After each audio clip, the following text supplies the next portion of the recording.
ठीक है। और मार्शल लॉ की पाकिस्तान के अंदर या आज़ाद कश्मीर के अंदर ज़्यादा मार्शल आए रहे हैं और ज़्यादा मुस्लिम कॉन्फ्रेंस का दौर रहा है। मुस्लिम कॉन्फ्रेंस का दौर देखो और मार्शल लॉ का दौर देखें, कितने तरक्याती काम किए हुए हैं। आप नौजवान आदमी हैं, आज़ाद कश्मीर के आप समझते हैं बड़े बड़े मसाइल क्या है? मसलन आप सिर्फ नारे लगाने के लिए, यूथ का एक काम ये भी होता है कि बड़ी बड़ी पार्टियां अपने यूथ ऑर्गेनाइजेशन इसलिए रखती हैं ताकि नारे शारे लगाएं, काम शम करें, वर्कर किस्म के लोग आ गए। जमात इस्लामी वालों का भी ये है, दूसरी पार्टियों के भी स्टूडेंट्स विंग्स हैं जो इनसे ये काम कर लेते हैं, खासकर इलेक्शन में। देखें जी, लेकिन मसाइल क्या क्या है? देखें आपकी बात जो मैं इस बात से भी मैं एग्री नहीं होगा कि नारे लगाने की हद तक मैं आपको ये बात बताता हूँ कि पाकिस्तान पीस पार्टी के अंदर, आज़ाद कश्मीर के अंदर आज जो तकरीबन मेरा ख्याल है 10 से 12 मिनिस्टर ऐसे हैं जो PSF और PYO से निकल के गए हैं। वो अपनी मेहनत और अपने गए हैं, क्या वो इसी स्टेज से गुजर के गए हैं, PSF PYO। इसके बाद दूसरे हाथ तक जो आप कह रहे हैं कि आज़ाद कश्मीर के अंदर इस वक्त जो सूरत हाल है आज़ाद कश्मीर की, तरक्याती काम तो आप बिल्कुल तसव्वुर भी नहीं कर सकते कि रोडें जो खंडराट का मंजर पेश कर रही हैं, स्कूल जो है बंद पड़े हुए हैं। 2-3 कॉलें हैं, फिर चोई साहब से बात करने। जी अस्सलाम वालेकुम। टाइम थोड़ा रह गया जी अस्सलाम वालेकुम। जी मैं तकबीर खान बात कर रहा हूँ इस्लाह से। जी कौन साहब? तकबीर खान। तकबीर खान जी, क्या कहिएगा? अच्छा, मैं ये पूछना चाहता था कि हम लोग चौधरी मुर्तजा साहब जो बैठे हैं ना, अच्छा मैं ऑन एयर जाना चाहता हूँ उनसे सवाल पूछने के लिए। जी आप ऑन एयर हैं, करें इस बात। जी बात करें। अस्सलाम वालेकुम, मेरा नाम तकबीर खान है, मैं इस्लाह से बात कर रहा हूँ। वालेकुम सलाम खान साहब। मेरे कजन मोहम्मद गुलाम साहब भी बैठे हैं और मेरे भतीजे नईम बागा साहब भी बैठे हैं मेरे साथ। तो अब हम लोग ये मालूम करना चाह रहे थे कि चौधरी साहब से कि ये यूथ को किस तरह इस्तेमाल करेंगे हम लोग कश्मीर के अंदर तरक्याती काम करने के लिए, और हम लोग अपने यानी हेल्प कैसे कर सकते हैं। ठीक है, इनको वापस सलाह भी आना, इनसे आपका जवाब जरूर लेंगे, लेकिन एक और कॉल शामिल करते हैं। अस्सलाम वालेकुम। वालेकुम जी कौन साहब भाईजान? मैं फयाज अर्ज कर रहा हूँ नॉटिंघम से। कौन साहब? फयाज। जी फयाज भाई, आप ऑन एयर हैं, बात करें। हाँ जी, अस्सलाम वालेकुम, आपके दोनों मेहमानों को सलाम। वालेकुम सलाम। छोटी सी बात करना चाहता हूँ जी कि आपके मेहमानों से जी, हमारे भी मेहमान हैं माशाल्लाह। एक तो मेरा सवाल है ये कि गैर रियासती सियासी पार्टियों का कश्मीर में आने से आज़ाद कश्मीर की, बल्कि कश्मीर की तहरीक आज़ादी को फायदा हुआ या नुकसान हुआ? अच्छा ये फयाज साहब, गैर रियासती कौन कौन सी हैं? आपको तो सारी जो कश्मीर की रियासती जमातें नहीं है, जिनके हेड जो हैं, लीडर जो हैं, वो इंडिया या पाकिस्तान या चाइना कहीं भी कर लें, तो ये गैर रियासती। ठीक, गैर रियासती जमातें जो कश्मीरी जमातें नहीं हैं, जो बाहर बनी और वहां से अब यहाँ इंतकाल हो रहा है उनका। तो दूसरी बात एक तो ये थी कि उससे कश्मीर की आज़ादी को कोई फायदा होगा या नुकसान होगा। ठीक है, एक बात तो ये थी। दूसरी बात ये थी कि क्या आज़ाद कश्मीर में या पूरे कश्मीर में कभी भी कोई शरी निज़ाम नाफिज होने का कोई चांस है? जी बिल्कुल, यही मेरे दोस्त। बहुत शुक्रिया। नोटिंघम से फयाज साहब ने फ़ोन किया, आप क्या रिस्पांस करना चाह रहे थे? मैं दो बातें करना चाहता हूँ। फारूक भाई ने जो बात की थी, सिकंदर साहब ने मसले में काबिल एहतराम है। सिकंदर साहब हमारे बहुत बड़े बुजुर्ग हैं, सियासत में बड़ा नाम है। मैं ये कहता हूँ कि 1944 में जहाँ मुस्लिम कॉन्फ्रेंस पर एक बहरानी कैफियत पैदा इसलिए हुई कि उस वक्त शेख अब्दुल्ले ने इंडिया के लीडरान से मिलकर मुस्लिम कॉन्फ्रेंस को नेशनल कॉन्फ्रेंस में जम करने की कोशिश की बल्कि कर दिया था। रईस और राज चौधरी गुलाम अब्बास मारूम को उसने ट्रैप कर लिया, उनको कायल करके तो मुस्लिम कॉन्फ्रेंस को नेशनल कॉन्फ्रेंस में उन्होंने दम कर दिया था। उस वक्त 6 जो मेंबर मजलिस आमला के थे, जिसमें सरदार फतेह महमूद कनवी साहब भी थे, जिसमें बाबा सुदन खान साहब भी थे, जिसमें चौधरी हमीदुल्ला साहब भी थे, और 2 और आदमी थे जिन्होंने उन्होंने मुखालफत की थी कि मुस्लिम कॉन्फ्रेंस सिर्फ वाहिद जमात है, कश्मीरियों मुसलमानों की नुमाइंदा जमात है, इसलिए इसको आप इसमें नेशनल कॉन्फ्रेंस जम मत करें। चूँकि हज़रत कायद आज़म ने कांग्रेस में जाकर देख लिया था कि हम हिंदुओं के हिंदुस्तानों में नहीं रह सकते, जो हमारे जो मसाइल हैं, हमारा मजहब, हमारा माशरा, उनसे बिल्कुल मुख्तलिफ है। लेकिन आज मेरी बात सुने, वो सिकंदर साहब की ज़्यादा जिम्मेदारी थी मुस्लिम कॉन्फ्रेंस के अंदर इसकी हिफाजत करना, इसको मुतहद रखना, इसलिए कि उन वालिद साहब ने उस वक्त एक नहायत ही आला किरदार अदा किया था। उनको मैं उनको सलाम पेश करता हूँ। अब जिस नैज पे पहुंची है दोबारा उभरेगी वैसे मुस्लिम कॉन्फ्रेंस अगर यही लीडर मेरी बात जो है मुस्लिम कॉन्फ्रेंस के पार इससे पहले बुरानाते रहे आज़ाद पहली बार आज़ाद मुस्लिम कॉन्फ्रेंस से निकाली गई थी, अमूर कश्मीर निकाली थी इसको कमज़ोर करने के लिए। फिर यह है कि ज़िया साहब के दौर में ज़िया साहब दौर में तहरीक अमल मार्द वजूद में आई थी, इसीलिए उस वक्त भी वो 85 में दूसरी बड़ी यानी वो अपोजिशन जमात थी असम्बली के अंदर। लेकिन आज देख लें कि मुस्लिम कॉन्फ्रेंस, सच्ची बात यह है कि मुस्लिम कॉन्फ्रेंस पर बहुत बुरान आए हैं कि आज खुर्शीद साहब भी मुस्लिम कॉन्फ्रेंस से सदर बने हैं, गाजी मिल्लत चौधरी गाजी मिल्लत सरदार इब्राहिम साहब भी मुस्लिम कॉन्फ्रेंस में थे। इसलिए मुस्लिम कॉन्फ्रेंस से आने जाने से मुस्लिम कॉन्फ्रेंस कोई फ़र्क नहीं पड़ता है। ये इंशाअल्लाह ताला मुस्लिम कॉन्फ्रेंस कायम दायम रहेगी। ये बंदिश खुतबा और तौहीन कुरान के सिलसिले में ये 1932 में मार्द वजूद में आई थी। अगर PYO की जो यूथ है उनकी नुमाइंदगी करते हुए आज़ाद कश्मीर गवर्नमेंट को आज़ाद कश्मीर में इस्लाहत लाने के बारे में आप कोई मुकालमा दें, लिख कर कोई ख़त दें, तो कौन कौन से मसाइल की निशानदेही करेंगे? उनको आप गुड गवर्नेंस के बारे में कहेंगे और क्या कौन कौन सी चीज़ों कहेंगे कि ये करनी है? पहली बात है जी, जो आज़ाद कश्मीर में इस टाइम गवर्नमेंट पीपल्स पार्टी कायम है और इंतहाई बेहतर और अच्छे लोगों पे मुंतखब है, और उसमें सारे जो लोग हैं वो नज़रियाती हैं और पढ़े लिखे लोग हैं, और उन्होंने बहुत ज़्यादा स्ट्रगल जो अदना सा कारकुन बल्कि PSF-PYO से हो गए हैं। जहाँ तक आपने मुझ पर सवाल किया है तो इंशाअल्लाह ताला एक तो गुड गवर्नेंस होगी, और क्या कहेंगे आप? मसलन आपको क्या क्या चीज़ें नज़र आती हैं कि दीज आर, देखिए आपने ग्रेजुएशन की हुई है, जी आपको पता तो है ना उस माशरे से आए हैं, आए हुए भी साल 2 साल हो गए, जी तो आपको तो पता तो क्या क्या प्रॉब्लम्स हैं? आज़ाद कश्मीर के अंदर बेशुमार प्रॉब्लम है।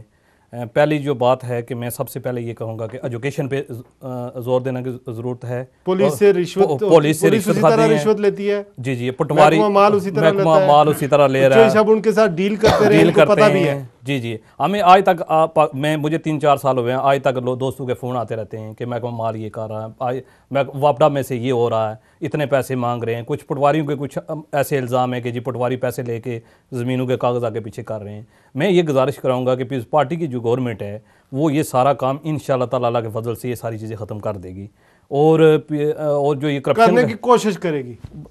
खत्म कर देना तो फिर अल्लाह दीन का वो चराग वाली बात हुई ना। कॉलर से बात करने शायद आप ही का कोई मुद्दा होगा। जी अस्सलाम वालेकुम।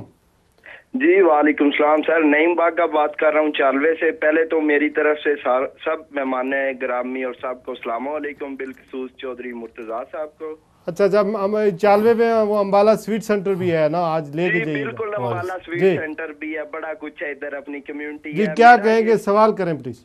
जी मेरा सवाल ये है कि हमें ये जो यूथ है इसके लिए सिर्फ पीपल्स पार्टी के मुतहत होके नीचे वर्क करना चाहिए, या अपने मुल्क के लिए मुहिब्बे वतन होके सब पार्टियों को छोड़ के एक होके फलाई काम अपने मुल्क के लिए करने चाहिए? ये मेरा मुर्तजा साहब से सवाल है कि ये पीपल्स पार्टी का इशू है। चलो जवाब दो। ठीक है नईम साहब जी, मेरा ये जवाब है कि जी पहली जो बात है कि हमें सबके साथ मिलकर काम करना चाहिए, और आसिफ अली जरदारी साहब वही कर रहे हैं कि मुफाहमत की सियासत कर रहे हैं और सारी जमातों को साथ रख के काम कर रहे हैं, और उसमें वो सारे शामिल आ जाते हैं। चोई साहब, अगर आपकी मुलाकात सरदार अतीक से हो जाती है तो आप क्या कहेंगे? पीपल्स पार्टी के साथ इसी तरह टांगा जमात लगी रहो, या इनसे इख्तलाफ करो, इनकी पॉलिसियों पे तनकीद करो? उस्मान अतीक अब नहीं बन सकता, हो सकता है कश्मीर का दायरा एक्सटेंड हो, उसमें शायद कुछ गुंजाइश निकले, क्या कहेंगे? वानी साहब ने कहा था कि पीपल पार्टी वालों ने वोट दिए हैं मुस्लिम कॉन्फ्रेंस को। जी, ख्वाजा हनीफ नहीं ख्वाजा फारूक साहब के पोलिंग स्टेशन से 65 वोट निकले हैं। ठीक। और ये पीपल पार्टी के जो थे, क्या कहते हैं, शाह साहब जो मेंबर हैं। नहीं, आप क्या कहेंगे वैसे? कोई कुछ मिले हैं, आप 15 साल कुछ पीपल पार्टी के वोट मिले हैं, लेकिन बात ये है कि पीपल पार्टी में वज़ीर आज़म ने बहुत कोशिश की है, उसमें उसने यानी इस उस्मान अतीक कामयाबी से बहुत काम किया है। लेकिन पीपल पार्टी के अंदर सच्ची बात यह है कि बहुत बड़ा इख्तलाफ पैदा हुआ है कि उस्मान अतीक को क्यों टिकट दिया गया है। उन्होंने बगावत की है, बगावत करने के बाद उन्होंने वोट नहीं दिए। इसलिए कि हमें मुफाहमत की सियासत करनी चाहिए, लेकिन सबसे पहले हमें चाहिए कि हमारी अपनी इज्जत जमात की मफाद, कारकुनों के मफाद उसी मशावरत से करनी चाहिए। आज अतीक साहब का बयान था कि मैं आइंदा मजलिस आमला का इजलास बुलाऊंगा, उसमें मशवरा करूँगा कि हमें पीपल पार्टी के साथ मिनिस्टर देने रखने चाहिए, नहीं तो शामिल होना चाहिए, नहीं होना चाहिए। ऑप्शन क्या है? आज उन्होंने कहा ये पहले करना चाहिए था। उन्होंने 2 ओहदे रखे थे। उन्होंने कहा कि मुझे अपना अथॉरिटी कायम रखनी है, वज़ीर आज़म भी रहना है और सदर भी रहना है। नहीं मतलब अगर ना इधर के रहे ना उधर, अगर उधर के ना रहे तो इधर के तो रहेंगे। अब उन्होंने सदारत अपने पास रखी इसी वक्त के लिए।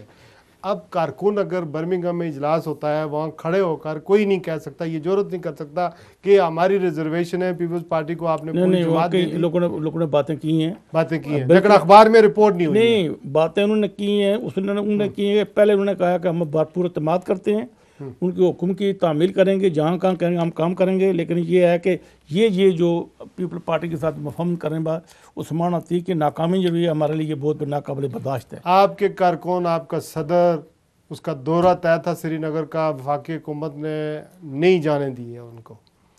आपके लोगों ने क्या एहतजाज किया? कोई पॉलिसी नहीं थी, कोई एहतजाज नहीं था, तय था शेड्यूल श्रीनगर जाने का। सरदार अतीक साहब का जाने का प्रोग्राम था, वो गाड़ी ले जाना चाहते थे। अच्छा। लेकिन इंडिया वालों ने नहीं माना है, हमारी गवर्नमेंट कोई रुकावट पैदा नहीं की है। इंडिया वालों ने कहा कि आप जाएँ तो उसी तरीके से जाएँ जब और लोग जा रहे हैं। ये अपनी गाड़ी लेकर जाना चाहते थे, जो हकीकत है ये क्लियर होना चाहिए, इसलिए अदरवाइज गवर्नमेंट ने कोई मुदाखलत करी। तीसरी बात यह है कि आज भी ऑल पार्टी कॉन्फ्रेंस में मुस्लिम कॉन्फ्रेंस को बुलाया गया है, इसलिए वो बहुत खूबसूरत की बात की थी, गैर रियासती जमातें। अब यह है कि हमने आप बात यह है कि पीपल पार्टी वाले पीपल पार्टी वाले जो हैं वो अपनी मर्जी से यहाँ वज़ीर में जो है वो बेबस है। उसको जब तक अहकामात ना मिले, ये किसी ने कहा टेलीफोन पर, उन्होंने पता नहीं। आप मशवरा देंगे सरदार अतीक अहमद साहब को कि ये जरा एक्सप्लेन करें कि आप पीपल्स पार्टी के सोच समझ के क्या मशवरा देंगे? मैं बैठा उनके सामने, पहली बात आपके सामने सरदार अतीक बैठा हुआ है। सरदार अतीक साहब को जल्दी नहीं करनी चाहिए हर काम में, इसलिए कि सोच समझ के फैसले करने चाहिए, ताकि आइंदा आने के लिए जमात के अंदर जो थोड़ी बहुत खराबी पैदा हो गई हैं उनको थोड़ी बहुत होगी है, बहुत ज्यादा होगी। चलो बहुत ज्यादा हो गई हैं, चलो ये बुरहान आते रहते हैं, हिस्सा जमहूरियत के हिस्सा है। मैं आपको दूसरी बात बताऊं, सरदार अतीक साहब पीस पार्टी में आ रहे हैं जनाब, वो तो बहुत जल्द PYO जो आपकी तंजीम है उसका तो उन्होंने बैज भी लगा के रखा हुआ था, मैंने कल पूरे अखबारों में देखा है कल पर। जी वो पीस पार्टी में आ रहे हैं सरदार अतीक साहब। PYO का उन्होंने बैज लगाया हुआ था। इसका मतलब यही है कि उन्होंने यूथ को ज्वाइन किया, अभी तक अपने आप को यंग माशाल्लाह उन्होंने जाहिर किया है। लेकिन ये जो उन्होंने बैज लगाया था कि ये आज अभी मैं बूढ़ा नहीं हुआ, मैं जवान हूँ। मैं एक कॉलर से बात करते हैं। जी अस्सलाम वालेकुम। जी अस्सलाम वालेकुम। जी वालेकुम सलाम जी, मैं दरवी से बोल रहा हूँ, हाजी जुल्फकार अली। जी हाजी साहब खुश आमदीद। क्या आजाद कश्मीर से आया हुआ हूँ और यहाँ मैं लाइव टॉक देख रहा हूँ। जी याकूब खान साहब मेरे दोस्त हैं, मैं मुस्लिम का जिला मीरपुर का प्रेसिडेंट हूँ। माशाल्लाह जी। अच्छा जी। यहाँ विजिट के लिए 2 हफ्ते से आया हुआ हूँ, इंशाल्लाह 1 महीना यहाँ रहूँगा। आपकी बातें सुन रहे हैं हम, आप सवाल जो कर रहे हैं, मुझे जो आप सवाल कर रहे हैं उसका याकूब खान से ही जवाब दे रहे हैं कि आप ये कह रहे हैं कि उनको जाने की इजाजत क्यों नहीं दी गई। ठीक, वो जा रहे थे लेकिन अपनी गाड़ी पर जा रहे थे, अपनी गाड़ी पर जाने के लिए उन्होंने उनको इजाजत नहीं दी। दूसरी बात जो आपने ये कहा है कि उनका क्या असूल है या उनका क्या मामला है या आपका क्या नजरिया है। बात नजरिए की ये है कि मुस्लिम कॉन्फ्रेंस क्लियर कट जो है इस वक्त जो है वो रियासती जमात है और नहीं, किस तरह की रियासती जमात है? देखें किस तरह की रियासती जमात है, फैसले सारे अब वो मान रहे हैं जो वफाकी हुकूमत कर रही है, वहाँ पे नून लीग की या मुस्लिम लीग की हुकूमत नहीं है, वहाँ पे पीपल्स पार्टी की हुकूमत है। ये किस तरह की रियासती जमात है? इसने क्या अभी इस सिनारियो में आप देखें। मैं गुजारिश करता हूँ, मुस्लिम कॉन्फ्रेंस रियासती जमात है, नू पीपल पार्टी। मेरी बात सुने, 1970 में मुस्लिम कॉन्फ्रेंस के ही पेड़ से जो है पीपल्स पार्टी निकली, फिर पीपल पार्टी बनी, अब मुस्लिम लीग नून बनी है। ये उसी जमात से निकल कर गई है, अलग जमात नहीं बनी। और क्योंकि ये पाकिस्तानी जमातें हैं, इनको सपोर्ट इसलिए बनाई गई है कि पाकिस्तान की जो सियासी जमातें हैं वहां जो हुकूमत बरख्तियार आएगी, अब पीपल पार्टी की बरख्तियार हुकूमत है, वो इसलिए वहां बनी हुई थी कि इसको सपोर्ट करेगी, वहां हुकूमत आएगी। नहीं, आप ये बताएं, आप मुस्लिम कॉन्फ्रेंस मीरपुर के सदर हैं पूरे जिले के, इस नैज तक इस मुस्लिम कॉन्फ्रेंस को पहुंचाने का जिम्मेदार आप समझते हैं कौन है? मुस्लिम कौन है? इंशाल्लाह कायम दायम रहेगी। नहीं, सवाल ये है कि किसने, हजूर ये बताएं किसने, देखें कर रहे हैं, मेरी बात सुने जी। मुस्लिम कॉन्फ्रेंस, आप मेरी बात मेरे ख्याल सुन ही रहे। नहीं, मैं सुन रहा हूँ, आपने सवाल कर लिया, मेरी बात सुने। मुस्लिम कॉन्फ्रेंस जो है ये रियासती जमात है, ये कायम दायम रहेगी। जिस तरह पाकिस्तान में मुस्लिम लीग है, यहाँ मुस्लिम कॉन्फ्रेंस है, वहाँ पाकिस्तान बनाने में मुस्लिम लीग का काम था। यहाँ रियासत में जो तारीख आज़ादी कश्मीर की जो है वो बात चल रही है, और जितने हिस्सा जो है कि तारीख आज़ादी मुजाहिद अब्दुल क्यूम ने आज़ादी जंग लड़कर ये आज़ाद कराया, और इंशाल्लाह बाकी भी जितना भी हिस्सा है ये भी मुस्लिम कॉन्फ्रेंस की ज़ेर क़यादत भी इंशाल्लाह हल होगा। चलो ठीक है, हमें किसी के नजरिए से इख्तलाफ नहीं है। बिल्कुल बिल्कुल, पार्टी का अपना नजरिया, मुस्लिम लीग का अपना नजरिया। तो लिहाजा मैं एक बात जरूरी समझा था कि मेरे दोस्त यहाँ बातें पीपल पार्टी के भी कर रहे हैं, इस वक्त हम उनके अतादी जमात हैं, इलेक्शन में हमने उन्होंने अताद किया है और तो करेंगे। वो इस वक्त जो उनकी गवर्नमेंट है काम करेगी। याकूब साहब जो है मेरे दोस्त हैं और ये आपको सही जवाब दे रहे हैं और बिल्कुल दुरुस्त है, मैं इनकी बातों की तारीफ कर रहा हूँ। चलो ठीक है, मतलब आप भरपूर एतमाद करते हैं अपने सदर जनाब अतीक अहमद साहब के ऊपर, भरपूर एतमाद करते हैं। क्या जी ठीक है, आप और उनको इस हालत में जमात को पहुंचाने का भी जिम्मेदार नहीं समझते? जब ये सूरत हाल होती है, जब ये सूरत हाल होती है तो वाकई जो है ना वो लीडर अपनी मनमानी से फैसले करते हैं और कारकुन जो है चूंकि अंधे उन पर तकलीफ करते हैं, उनको करेक्ट करने के ऊपर कुछ भी नहीं करते और सही तरीके से जमात काम होगी। बहुत शुक्रिया हजूर, बहुत शुक्रिया। आपका नुक्ता नजर अपनी जगह। एक और कॉल लेते हैं और फिर उसके बाद 2-3 मिनट हमारे पास रह गए हैं प्रोग्राम समाप्त करने के लिए। जी अस्सलाम वालेकुम। जनाब कौन सा? पाकिस्तानी हूँ जी, माशाल्लाह। लोगों की ये डिस्कशन सुन रहा हूँ कश्मीर के बारे में। क्या नाम है हजूर आपका? मेरा नाम नसीम हैदर जैदी है, मैं नॉर्वे से बोल रहा हूँ। माशाल्लाह जी। मैं ये आपकी डिस्कशन सुन रहा हूँ, आपके बड़े बड़े मेंबर भी हैं, बड़े बड़े साहब हैं जी। ये 64 बरस का मसला हमारे यहाँ चला आ रहा है, मगर हम ये देख रहे हैं कि हमारे कश्मीरी जो है वो कश्मीर पे मुत्तहद नहीं हुए। हमने एक लकीर तो हमारे बीच में है, ये आज़ाद कश्मीर है, ये मकबूजा कश्मीर है, मगर हमारे अवाम भी के साथ साथ उसके बढ़ गए।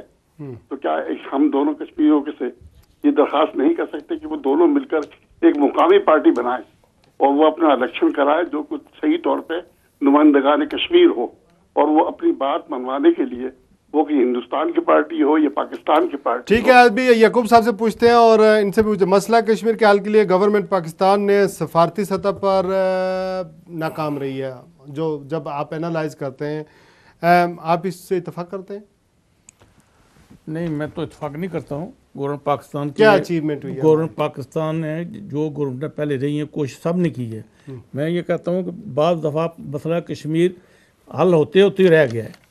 बाज़ दफ़ा इसके मुशर्रफ के दौर में भी, नवाज शरीफ के दौर में वाजपेयी जब यहाँ आया था वो इसी नीयत से आया था, बल्कि मीनार पाकिस्तान के उसने विज़िट किया। उसने कहा कि मैं जो मीनार पाकिस्तान को विज़िट कर रहा हूँ मुझे जवाब देना पड़ेगा पाकिस्तान अपनी कौम को जाकर। लेकिन यह है कि वो हमारी जो कब्ज़ा कर लिया था हाइट्स, ये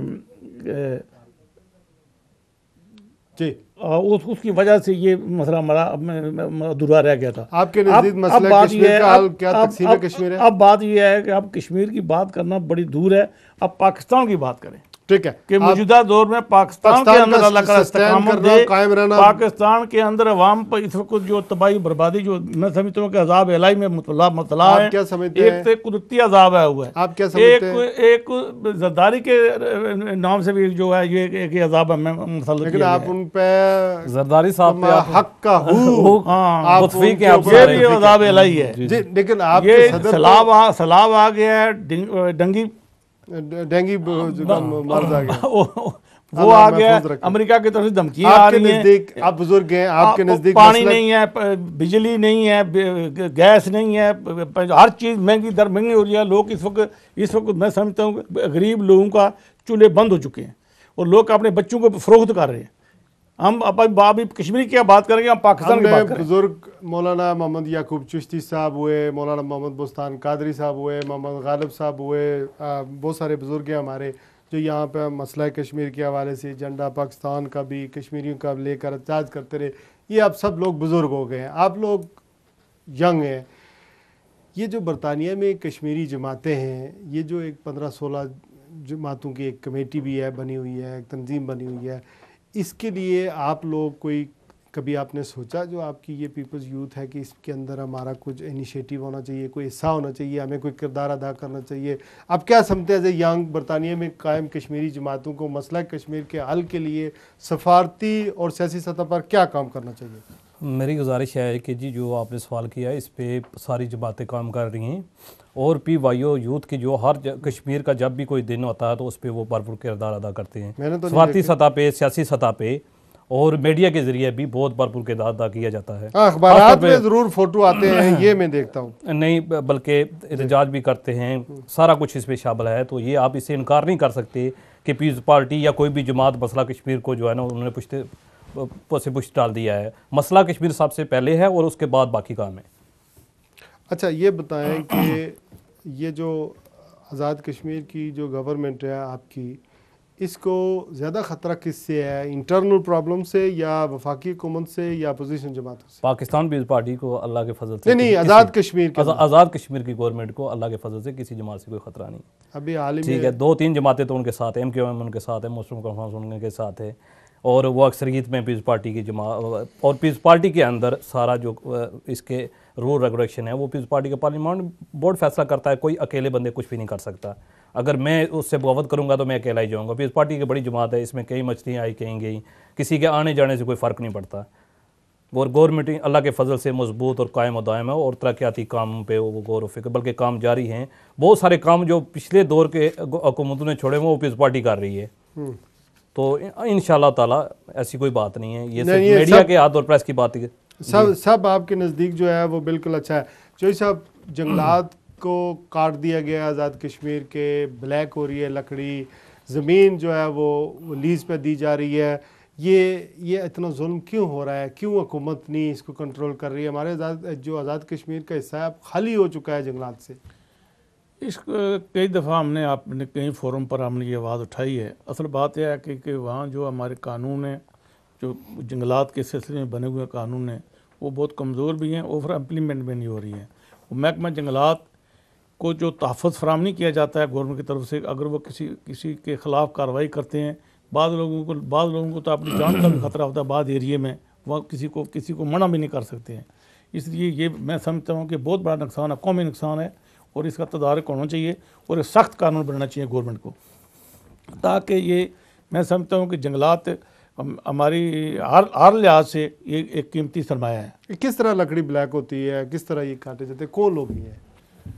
बाद लोग तो ऐसे ज़ोर जो कहते हैं टिम्बर माफिया जो है, वो तो ज़ोर से ले जाते हैं, वो मानते ही नहीं है ना जंगलात वाले को। जैसे कि हमारा कुछ तो आपका एरिया जो है उस एरिया में ना जंगलात वाले जाते हैं ना पुलिस वाले जाते हैं। अच्छा। वहाँ कौन पूछने वाला है? ठीक, तो ज़ाहिर है उनकी कोई ना कोई सरपरस्ती तो कर रहा होगा कोई भी जमात जिससे हुकूमती सरपरस्ती में सारे काम होते हैं ना। वहाँ खड़पैंच उनके जो हैं बस 12 ये बात लंबी हो जाती है कि बाद एरिया में जो है वहाँ कोई पूछने वाला नहीं है। त्रेडी तार का एरिया जो है ये डडियाल के साथ, वहाँ जंगल बिल्कुल कम्प्लीटली उन्होंने उनको ऐसे जैसे नहीं मकई काटी जाती है, इस रिकॉर्ड ख़त्म कर दिया। तो सब एक पटवारी भर्ती करवाने के लिए, एक टीचर भर्ती करवाने के लिए इस वक्त कितनी रिश्वत, क्या रेट है उसका? नहीं वो नहीं पता जी, ना कभी दी है तो ना इसके तरीकाकार क्या है आजकल? ये नहीं है रिश्वत का पटवारी भर्ती कराने का मैं समझता हूँ कि नहीं हुआ है। ये ज़रूर हुआ है कि मेरिट पर नहीं भर्ती किए गए, वरना पहले दौर में हमारे कोटली में एक अजीज ने सवाल किया था तामीर तरक्की, तामीर और तरक्की बहुत हुई है, लेकिन यह उसमें ये हुआ है कि पसंद नापसंद वहाँ पर मेरिट पर नहीं हुई है। हो सकता है कुछ लोगों को नज़रअंदाज किया गया है, जिन लोगों ने वोट नहीं दिया है, जो जमात में नहीं थे, मुस्लिम कॉन्फ्रेंस की तरफ जाती हुई हैं, मैंने कहता नहीं हुई हैं।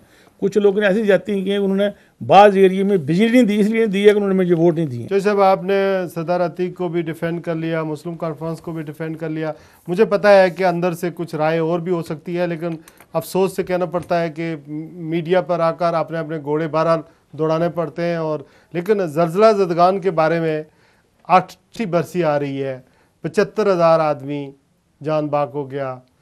और ये जो हमें लोगों के लुटे पुटे लोग खस्ताल, उनके जो पैसे मिले थे, आप क्या समझते हैं इसके अंदर मुस्लिम कॉन्फ्रेंस ने कितनी खुर्द-बुर्द की, पीपल पार्टी ने कितनी की, ये बेचारे क्यों नहीं अभी तक सेटल हो सके? बात ये है कि अभी कहा था कि बेनज़ीर इनकम सपोर्ट प्रोग्राम में 75 चलो, लेकिन बाकी जो 25 करोड़ रुपए चला 400 अरब रुपया इकट्ठा हुआ, उसमें से चलो 55 अरब वो चल लेंगे, तो बाकी किधर? मुशर्रफ ने दौर में ज़्यादा गड़बड़ हुई है। मुशर्रफ के दौर में उन्होंने वहाँ लोगों को नवाजने के लिए एक एक आदमी को 5-5 लाख रुपया तनख्वाह पर वहाँ लगाया गया, जो आपको उसके मंजूरी नज़र थे, रिटायर्ड लोग। और इस तरह जो अमदाद बाहर से आई थी वो ज़ाया की गया। फिर यह कि मुशर्रफ ने बाद जो डायरेक्ट प्रेसिडेंट के अकाउंट में पैसे आए, यहाँ लोगों ने बड़े, मैं समझता हूँ कि जो हमारे भाई बाहर हैं तारकीन वतन, उन्होंने इस कदर जज्बे से, प्यार से, मोहब्बत से यहाँ से सामान भी भेजा और पैसे भी भेजे हैं, उसका कोई हिसाब नहीं है। इसमें क्या बात करें हम? लेकिन वो लोग किस हालत में है, वो गरीब किस हालत में है? वो उसी तरह खस्ता हाल है। और जो गरीब है, हाँ, जिसको असर सूख था कि अपनी मुँह से, कोशिश से, कोई NGO से, कोई गवर्नमेंट से पैसे लेके उन्होंने मकान बना लिए। जो बेबस गरीब लोग हैं वो इस दरबदर है। जैसे आपने TV में देखते हैं सिंध के सैलाब दगान लोग, जो साहिब हैसियत है वो शहरों में चले गए। जो गरीब है, जिनकी झोंपड़ी थी, वो आइंदा झोंपड़ी भी नहीं बना सकता है। बहुत शुक्रिया। मेरे हसीद कह रहे थे कि जरदारी साहब जो हैं वो बहुत काम करते हैं। सिंध सैलाब में आया तो वो इंग्लैंड दौरे पर आए हुए थे।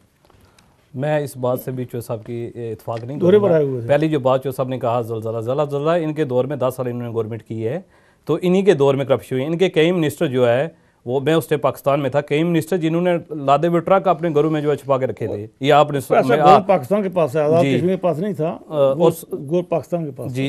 लेकिन सारा कुछ शर्फ को भी नहीं है। खूब साहब, बहुत शुक्रिया मुर्तज़ा चौधरी साहब। नाज़रीन, यही था मेरा आज का प्रोग्राम। मैंने कोशिश किया है कि आज़ाद कश्मीर के जो पुरअमन खित्ता है, वहाँ पर जो होने वाली ज़्यादतियाँ हैं उनको सामने लाया जाए। कोशिश किया है कि आज़ाद कश्मीर के हालात अगर पुरअमन रहें तो पाकिस्तान भी जो इंटरनल 4 सूबे हैं वहाँ पे हालात ठीक नहीं है, जैसा कि चौधरी साहब ने भी कहा था और मैंने इब्तिदा में ये बात कही है। मेरे इस प्रोग्राम में आज़ाद कश्मीर के सीनियर वज़ीर चौधरी मोहम्मद यासीन साहब ने गुफ्तगू की और उनका नुक्ता नज़र अपनी जगह, और इसके अलावा अत्तर मसूद वानी साहब जो स्पोक्समैन हैं मुस्लिम लीग नून आज़ाद कश्मीर के, उन्होंने बात की। सरदार अतीक अहमद साहब को भी हमने लाइन पे लेना था, लेकिन उन्होंने टेलीफोन नहीं उठाया। इसी तरह राजा फारूक हैदर को भी हमने कोशिश की थी और उन्होंने भी टेलीफोन अपना अटेंड नहीं किया। तो इसी पर हम कंक्लूड करते हैं। बहुत सारे मुझे पता है PYO के जो नौजवान हैं वो भी बात करना चाह रहे थे, लेकिन वक्त ने हमारा साथ नहीं दिया। ये एक्सटेंडेड प्रोग्राम था, लेकिन इसके बावजूद कैसे गया पता भी नहीं चला। इंशाल्लाह ये प्रोग्राम कल सुबह यानी जुमेरात के रोज़ 9 बजे रिपीट भी होगा, देखना ना भूलिएगा अगर आपने पहला हिस्सा इसका मिस किया। इसी पर प्रोग्राम ख़त्म करता हूँ। अपने गिरद नवाह के लोगों का ख्याल रखिएगा। इंशाल्लाह नेक्स्ट वीक किसी नए टॉपिक के साथ हाज़िर हो जाऊँगा। अस्सलामु अलैकुम व रहमतुल्लाहि व